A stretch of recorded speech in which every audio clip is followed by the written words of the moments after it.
Mr. President, may I ask Senator Lacson if he wishes to yield some questions by way of interpellation? Senator Lacson, I'll say it again, Mr. President. Until the partial committee report is submitted or filed with the Bills and Index Division, and until after I have sponsored the partial committee report, I'm not yielding the floor. Mr. President, that is very highly unusual. Why would Senator Lacson make a precondition that the partial report should be signed by at least a majority of its members before he can yield may, interpellation? yes. May I place on record that it is the prerogative of any member of the Senate to yield or not yield. As a matter of fact, in my many years here, Senator Miriam Defensor Santiago, and I'm sure Senator De Estrada is well aware of this, who was with me. Senator Miriam Defensor Santiago, every time she delivers a privileged speech, does not entertain any interpellation. Yes, And Mr. it is her- President, but it is her prerogative. this is different. And then, Because if as I said, it is the prerogative of Senator Santiago, and it is likewise the prerogative of Senator Lacson, because he wants that, as he mentioned, he wanted that his partial committee report be reported out and sponsored before he can answer any questions to that effect. Mr. President, if Senator Lacson would just say that he doesn't want to be interpellated, that will be okay with me. But he should not make a precondition that his unwillingness is conditioned upon whether or not the partial report should be signed by the majority. This is very unusual, Mr. President. Yes, we respect your opinion. And because he doesn't want to be interpellated, may I just be given the opportunity to make manifestation because my name was mentioned Of by course, Senator Lacson. of course you may. Go Thank ahead. you, Mr. President. Mr. President, I cannot speak for our colleagues why they hesitate or even refuse to sign the partial report he allegedly disseminated to the members. But as for myself, Mr. President, I cannot sign a partial report. A partial report is basically unfinished. An unfinished report cannot be assumed to have contained the final and collective judgment of all the members. This is very basic, Mr. President. Secondly, I did not heed my reasons why I cannot sign the partial report. I delivered a privileged speech some time ago, Mr. President, outlining the reasons, therefore. Number one, I was expecting the chairman of the Blue Ribbon Committee to have conducted several hearings more, and in those hearings, he should have invited several persons whom I enumerated in my privileged speech. Namely, Yusek Adrian Bersamin, Yusek Jojo Cadiz, former Governor Luis Chavez Singson, former Speaker Martin Romualdez, former Congressman Saldico by way of an apostilled sworn statement, because this is very, very possible. An apostilled sworn statement, Mr. President, as I have already advised the chairman of the Blue Ribbon Committee, is similar to a sworn statement notarized by the Philippine Consulate in any part of the world, because this apostilled manner or method of subscription was already adopted by the Supreme Court in one of its resolutions, Mr. President. I also advocated that the 18 ex-soldiers be immediately be invited because they have so much to say. Because I thought he said, and he emphasized at some point, that wherever the evidence is, the BRC will be led there too, Mr. President. Ang sabi pa po niya, Mr. President, hindi option yung interparliamentary courtesy. At kung ako po ba'y tatawagin pala sa mababang kapulungan dahil meron pala silang itatanong tungkol sa di umano ay mga donasyon na aking tinanggap. Mr. President, I will willingly present myself with or without invitation. They just said to suggest to me that they wanted me there. I will go there, Mr. President. Interparliamentary courtesy is between the two chambers, Mr. President. Tayo-tayo po ang pinag-uusapan na maggalangan doon. Pero ang nangyari, Mr. President, ang ating boss, ang mga amo natin, ang taong bayan, ang hindi na po iginalang eh. Hindi lang pangbabastos sa mga taong bayan ang ginawa ng mga magnanakaw at kawatan nitong flood control projects. Igagalang pa ba natin, Mr. President, ang mga tinutungo ng ebidensya na sangkot ang mga taong gusto nating ipatawag in this chamber? Gagamitin pa po bang isang dahilan na kailangan nating maggalangan kung sila mismo ay hindi na iginalang ang taong bayan na ngayon ay halos nagdurusa na?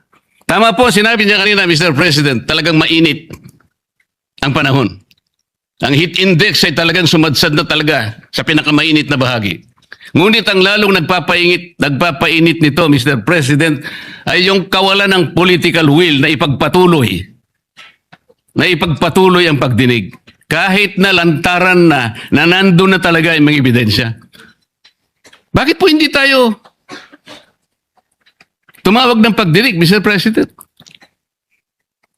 Inimbita si Governor Luis Chavez Singson. Sa pagkakalam ko sa mga accounts na nababasa ko, he was invited to appear on April 14. At binigyan po siya ng pagkakataon hanggang April 7, hanggang alas 5 ng hapon, na ihain ng kanyang sinumpaang salaysay.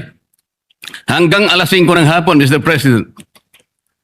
Ngunit 9:15 ng umaga, ipinaabot sa bahay ng dating gobernador na kinakansela na po ang nasabing pagdinig. At ginamit pang dahilan, paano po nangyari yun, Mr. President?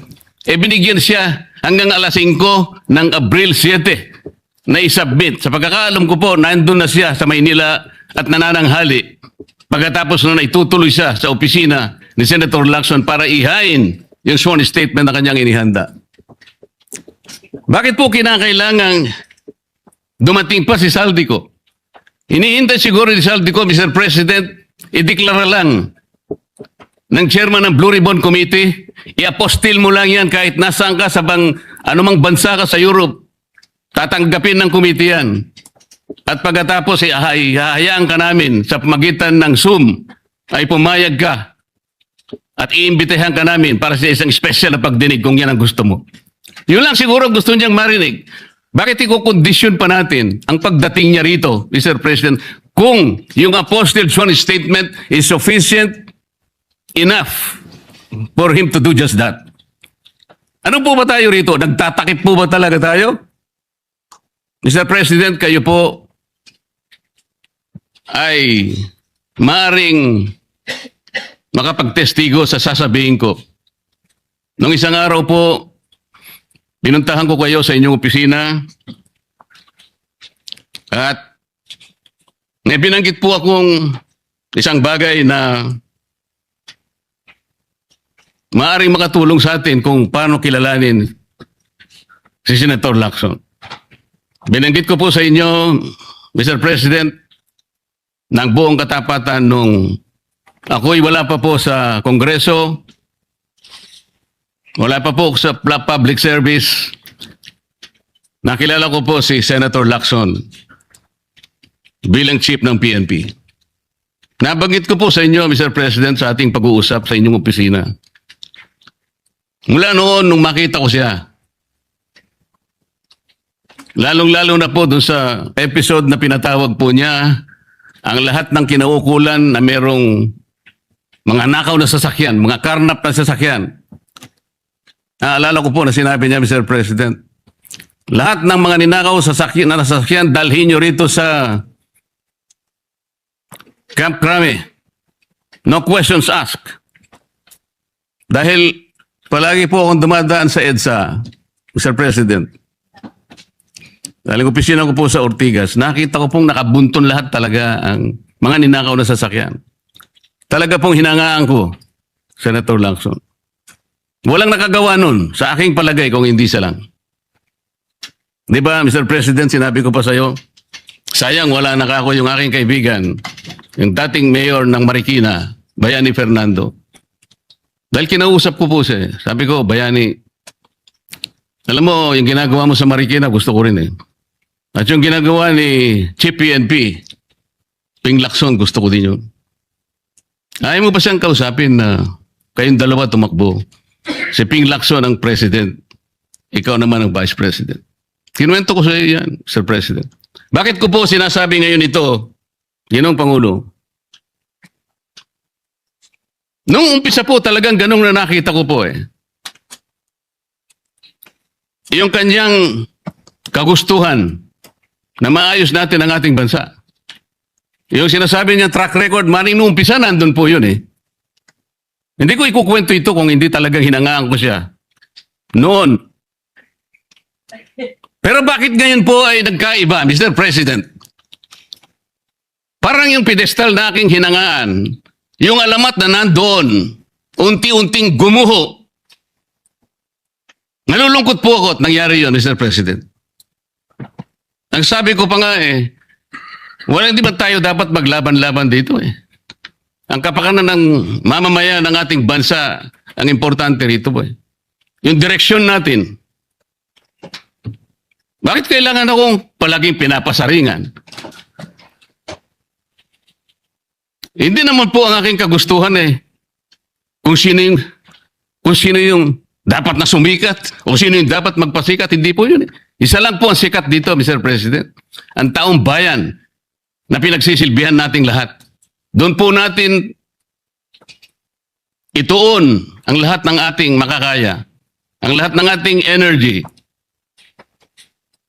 Malampasan sana natin ang problemang ito. Ngunit, yung hindi po pagganap sa tungkulin.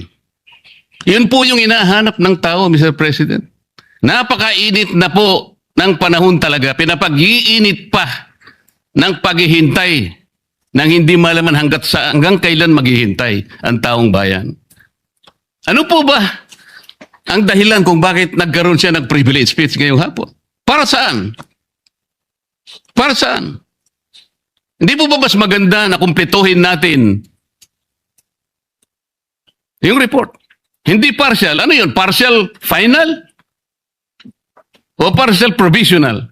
Paano ko po malalaman, Mr. President, kung hindi po ibinigay yung hard copy? Pipilitin akong basahin na nandun lamang sa online. Binigyan lamang kami ng isang file para doon kuhanin namin kami mag-print. Paano ko ba ikukumpara po yung ipinrint ko? Hindi ko naman alam kung sinong gumawa nun dahil wala nga pong pirma yun eh. Doon lang sa paraan na yun eh. Nagkakaroon na po ng agam-agam eh. Pagkatapos eh, ayaw pa nilang mag-interpolate. Nasa sa kanya po yun, Mr. President. Pero ako po, ang tanging hangarin ko lamang, ayusin natin lahat ito. Sabi nga po niya, hindi makakalimutan ng taong ito at talaga naman pong hindi malilimutan sapagkat ito na po yata ang pinakamalawak na nakawan sa kasaysayan ng ating bansa. Salamat po, Mr. President.